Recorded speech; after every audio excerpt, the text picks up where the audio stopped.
Pro-Western parties will now dominate the Ukraine's parliament. More than half of the votes have been counted from Sunday's election, handing a big victory to Ukrainian President Petro Poroshenko and his allies.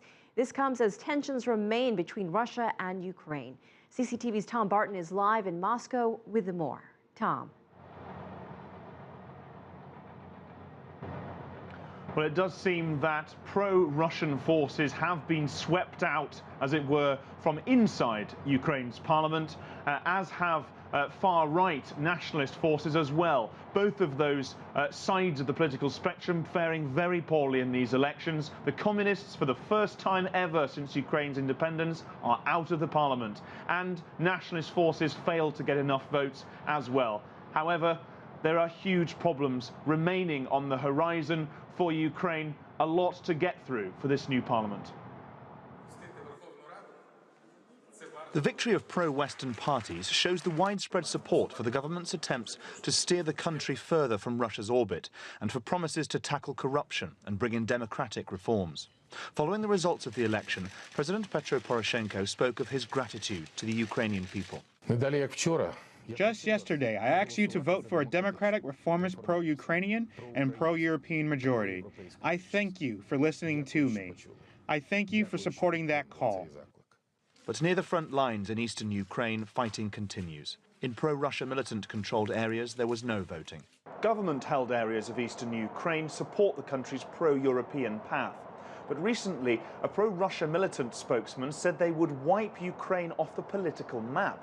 And Moscow's sympathy lies with those fighting against Kiev. In Moscow, the official talk is of a rise of what pro-Kremlin voices call nationalists, radicals and fascists in Ukraine. For Russia, this new parliament will be more complicated than the predecessor, because there is going to be a significantly larger presence of radical political forces, with whom it will be harder to find a common language. As President Poroshenko starts talks on a coalition, Russia is still sending no natural gas to Ukraine as winter approaches, and Moscow is still widely accused of arming and fighting alongside militants against Ukraine's army. Both internally and externally, the road ahead could be a long one for Ukraine, but at least this is some semblance of political will. Everyone seems to be pulling for the moment in the same direction. Tom, there's been a lot of talk about East and West in this story. Do you think this election result and Petro Poroshenko's election as president will be enough to take the country out of Russia's orbit, as so many politicians in Kiev have said is their goal? Well, if you look inside the parliament, we do have now quite a homogenous parliament. The potential for a coalition seeming good at the moment, a coalition that agrees with Petro Poroshenko's aim to try and remove Ukraine from its old Soviet master's orbit, of Russia's orbit. However, Russia remains just across the border, and troubled borders in the east of Ukraine as well. Many in Kiev seeing Moscow being at the center of their country's problems, with that continued fighting in the east of Ukraine, with no gas flowing to Ukraine as winter approaches.